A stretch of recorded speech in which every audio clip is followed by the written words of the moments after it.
anybody really knows Walt, it's an insult to think that he would be taken advantage of by anybody, especially by this guy. I don't think he's aware. The white man. I'm younger than him.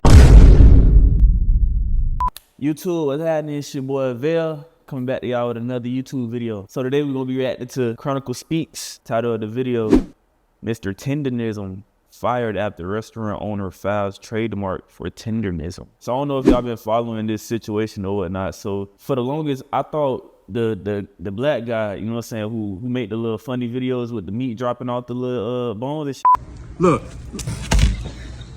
I told you, destination, one in the nation, that what we do down here. I thought he was the owner of the establishment this whole time. Turns out he's actually an employee there. You know what I'm saying? And he's marketing for the place, I guess, or whatnot. And from the looks of it, it looked like they kind of like pocketing everything, and bruh just like kind of really getting like the straps and shit. So I guess they trademarked the viral term tendernism.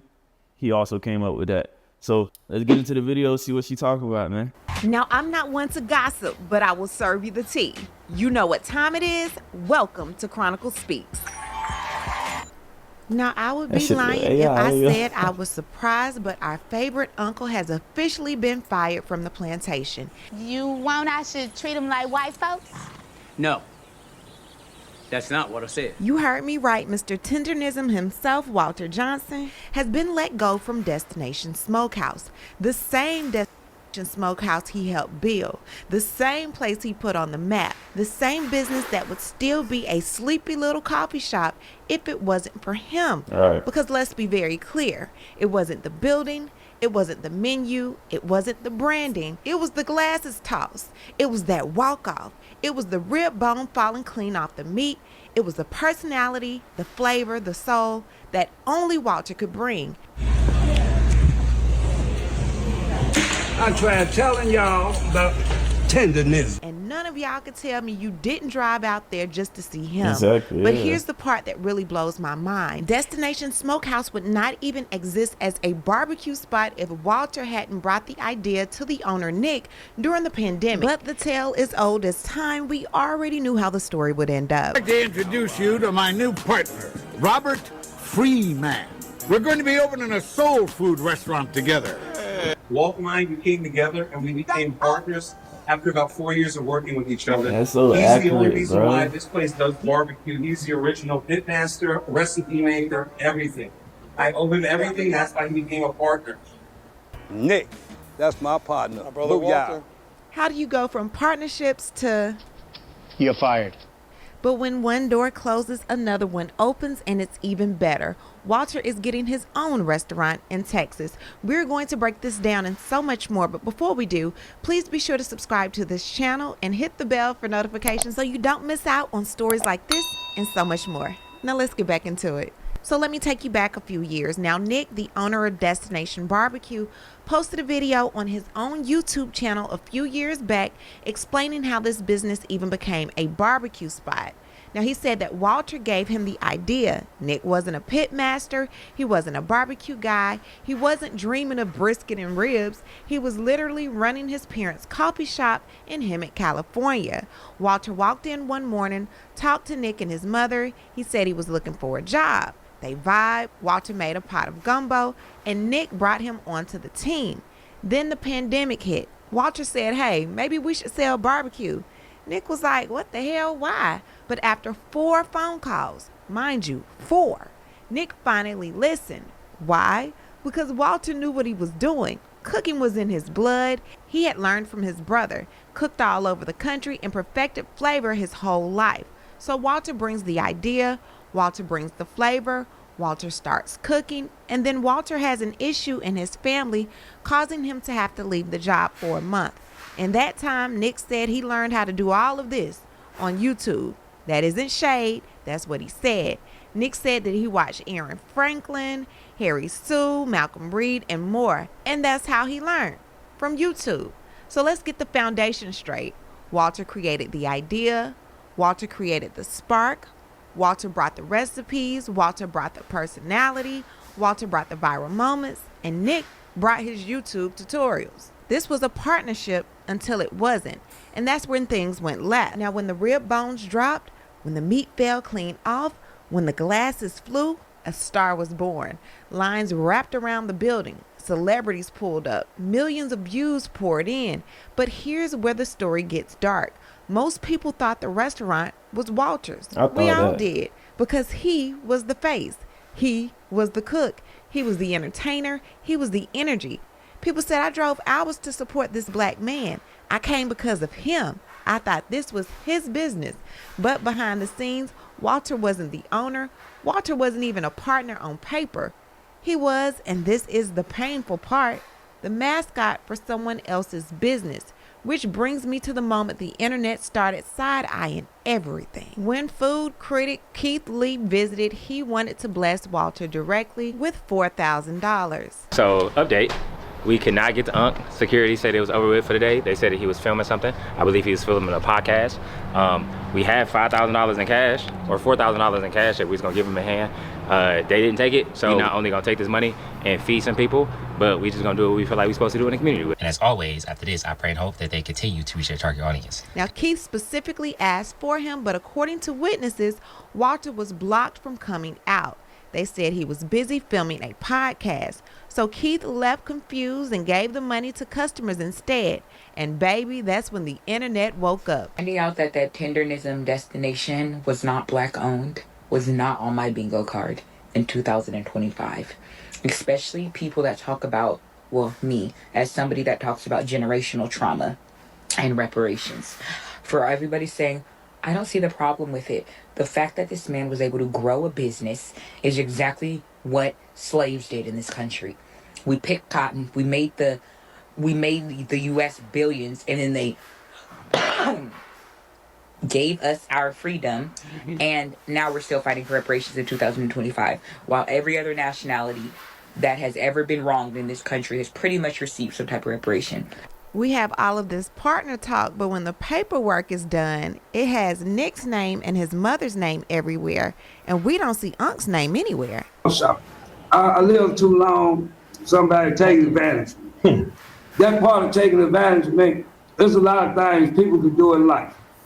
That's not something we do here at Destination. You know, it's also, it's one of those things that it cannot be ignored. People want to know, like, Walt, you're doing so much to help this brand, do Walter have, ownership or equity in a Destination Smokehouse? What he's added to the business has been huge and is very visible to a lot of people. But then at the end of the day, it shortchanges so many other people who built this business, including this guy, who when I met him had absolutely zero. And as far as ownership goes, as much as I'll say, because I'm going to respect Walt's privacy, Walt is definitely a part of this business. He is not an employee. I would be safe to say that the finances that we have both been able to increase into our bank account since we've been here has been something great for both of us. But talking numbers, talking any of that, I just don't think that's professional. I mean, if anybody really knows Walt, it's an insult to think that he would be taken advantage of by anybody, especially by this guy. I don't think he's aware. The white man. I'm younger than him. The white money. He was right, because the white money has now fired him, and Walt is now taking up a collection. He has a GoFundMe. Take a listen at this. That's Walter, crazy. also known as Mr. Tendernism, is a beloved figure in the California food scene. In 2020, he partnered with a small coffee shop, bringing his signature gumbo and barbecue vision to life as it evolved into Destination Smokehouse.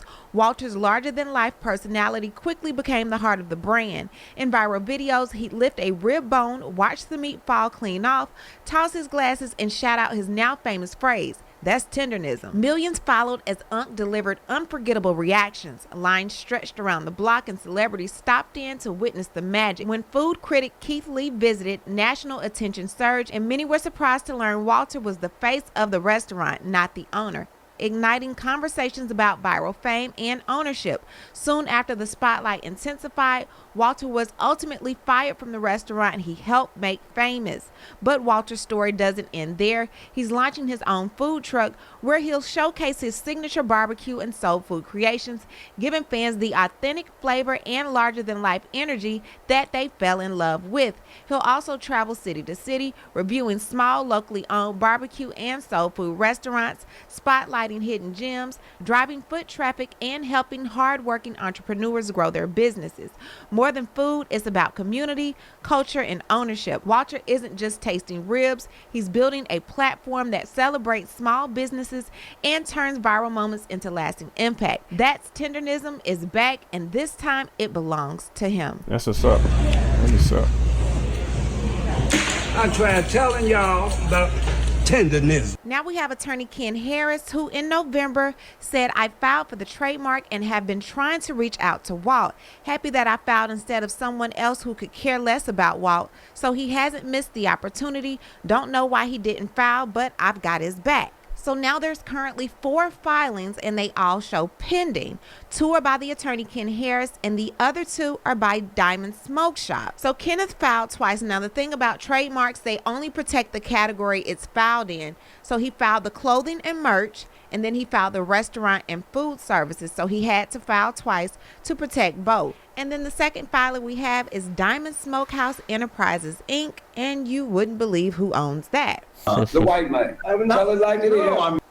So we have Diamond Smokehouse here at the top, and then we have both Nick and his mother's name down here at the bottom. About Tendernism. Unc made this word popular, and this word actually brought people to the restaurant, and look what we do. We end up stealing from him. His name is nowhere on this information. Now, Ken said he's actually trying to give it to him. However, his business partner, Mr. Learn Everything on YouTube, is keeping everything in-house. Now, what you got to say about that? So Kenneth filed November 16th and Diamond Smokehouse filed December 6th. Now Kenneth Harris filed first, but his filing says intent to use, meaning he wasn't using it yet. Nick filed later, but his says first use in commerce is April 17th, 2024. So legally, Nick is trying to argue I used it first, so even though I filed later, I still own it. I have an update on Destination Smokehouse stealing Tendernism and filing a trademark without including Unc on it. First, let me start by saying, yes, Destination Smokehouse filed a fraudulent trademark application with the USPTO for Tendernism under the direction of an attorney. Now, this is my issue with the attorney. We are supposed to do a thorough search prior to filing an application to let the client know, hey, this name is available, or this is a competing application. What do you want to do? We all know that it's first to file who gets priority before an examining attorney in order to determine ownership. Kenneth Harris, who is an attorney, decided that he was going to go and file an application under the USPTO in order to protect Unc's rights. And I'm so glad that he did that because it was the right thing to do. Now, here's the issue. The issue is he's been trying to transfer this application over to Unc, but has been unsuccessful in getting in contact with him. I wonder fucking why. Because Keith Lee also had an issue when he arrived in order to bless Unc with a gift. But no, they didn't allow him to see Unc without them present. So I wholeheartedly believe that the owner of Destination Smokehouse is preventing Attorney Harris from getting in contact with Unc in order to transfer this application over because he is the rightful owner of Tendernism, not Destination Smokehouse. What's even more concerning with this owner, and so he is making it seem like, and I posted all the videos to show you that he has said repeatedly they are partners, they are this, they are that. Guess what? If y'all were partners, you would have added him to that trademark application, but you didn't.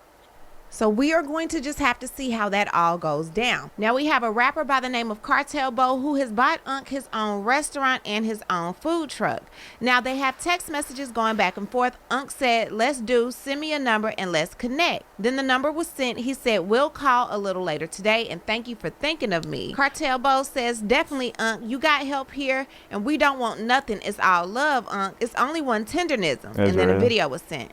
Hey man, Texas Tendernism is in full effect, man. Them people did my boy wrong, man. They did our favorite uncle wrong as hell, bruh. But we not worried about none of that, man, because we already bought the building. We got it down here. We got the barbecue truck down here. So it's connected. However he want to do it. If he want to travel or he want to work straight out his restaurant, he can do what he want. We've been on the phone. It's really happening, man. Them people did my man's wrong, bro. They exploited him. They exploited our uncle, man. They exploited him, man. They used him, man. These racist ass white people use to the fullest of what they can get out of him. And the second he stepped away, because he was doing it out the heart, out the loyalty, they trademarked the word tendernism, fired him, and told him if he can't use it no more, we gonna sue him. So we breaking all that. That's dead. We done already trademarked another way to say tenderism. He good. We give him his own restaurant. He ain't got to pay for nothing. We coming out of pocket for everything. All we ask y'all to do is, man, bless Unc game, man. Go send a couple dollars to Unc, man. Y'all already know what time it is. Let's get Unc going. Hey, this is That's official real. Mr. Tendernism coming to y'all. You know, I just got off the freeway kind of late at night, but I want to know y'all come on my page. Official Mr. Tendernism, Walter Johnson. Yes, sir. Y'all come on down now. I'm the Tendernism original, not nobody else. The original Tendernism. Yes, sir. Booyah. Come on, huh? Now this is him walking around the restaurant showing it to Unc, and Unc looks so happy. I am so happy for him. He deserves this the way they did him dirty. I am so happy. So if y'all want to give to the GoFundMe, it will be in the description. And when they open up, let's go ahead and patronize Unc's spot. Let's make sure we get some of that tendernism, the real tendernism. What I need to do is hear from you. What do you think about everything going on with Unc, Nick, and the tendernism? Leave a comment, and you know how we do. We'll talk about it down below. Talk to you guys later. Bye. All right, man, that's that, man. Hey, man, shout out to that boy Unc. Shout out to Chronicle Speech too for the video or whatnot. But shit, one door closes, another one opens, man. You know what I'm saying? That's what it's all about, though. We gotta stick together and shit. You know what I'm saying? See how that shit turned out. But that's the video, man. If y'all like the video, you know what I'm saying? Like, comment, subscribe, all that good shit. I'll catch y'all on the next one.